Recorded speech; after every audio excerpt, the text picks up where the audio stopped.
सांगली महानगरपालिका क्षेत्रातील महापालिकेच्या शाळांमध्ये विद्यार्थी पटसंख्या जास्त आहे। शाळांचा दर्जा सुधारावा यासाठी शिक्षक प्रयत्न करत आहेत, मात्र शाळांमध्ये सुविधांची वणवा आहे।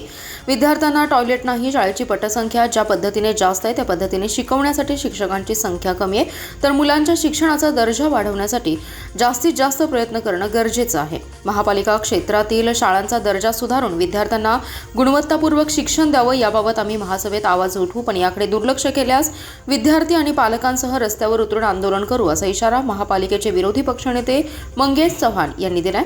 महापालिका क्षेत्रातील शाळांचा पंचनामा आज विरोधी पक्षनेते मंगेश चव्हाण यांच्यासह महाविकास आघाडीच्या नगरसेवकांनी केला। यावेळी नगरसेवकांनी विद्यार्थ्यांना मिळणारे शालेय पोषण आहार स्वतः खाऊन त्याचा दर्जा तपासला। यावेळी त्यांच्यासोबत नगरसेवक युवराज गायकवाड आणि शिक्षण विभागाचे अधिकारी खेडकर उपस्थित होते।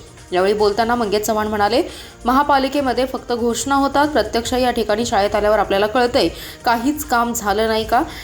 शाळेचं छत गळतंय, शौचालयामध्ये स्वच्छता नाहीये, एकच शौचालयामध्ये मुलं आणि मुली जाताना दिसतात, त्यामुळे या गोष्टी बदलणं गरजेचं आहे।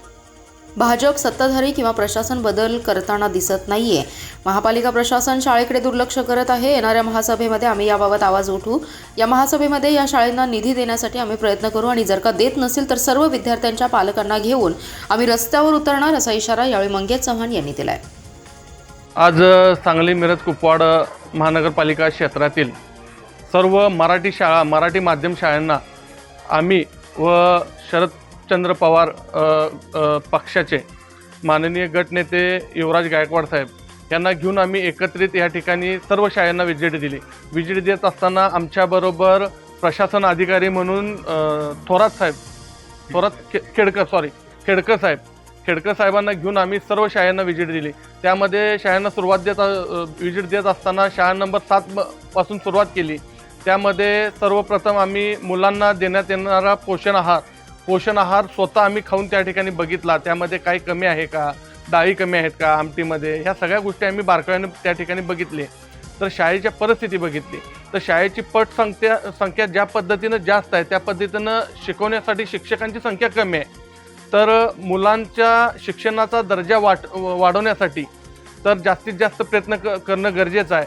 आत्तापर्यंत तुम्ही बघताय की महापालिकेमध्ये फक्त घोषणा होतात, प्रत्यक्ष काम या ठिकाणी शाळेत आल्यावर आपल्याला कळतंय। काही शाळेच्या छत गळत आहेत, काही शाळांना छत नाही आहे। शौचालयामध्ये बघितलं असता तर एका शौचालयामध्ये मुलं मुली जाताना दिसतात।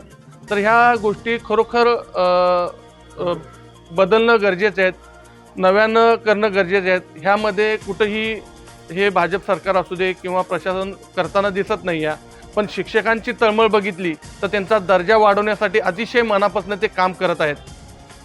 तर खेडकर साहेबांचं पण आम्ही काम बघितलं, ते दिवस रात्र मुलं कशी शिकतील व त्यांचा दर्जा कसं वाढेल ह्याच्यावर जास्त हे प्रयत्न करत आहेत। तर ह्यामध्ये फक्त महापालिका प्रशासन कमी पडत आहे। महापालिका ह्या शाळेकडे दुर्लक्ष करत आहे। येणाऱ्या महासभेमध्ये आम्ही आवाज उठवू। ह्या महासभेमध्ये ह्या शाळेंना भरघोस निधी देण्यासाठी आम्ही 100% प्रयत्न करू आणि जर का देत नसतील तर सर्व विद्यार्थ्यांच्या पालकांना घेऊन आम्ही रस्त्यावर उतरणार, त्याशिवाय आम्ही राहणार नाही। जय हिंद, जय महाराष्ट्र।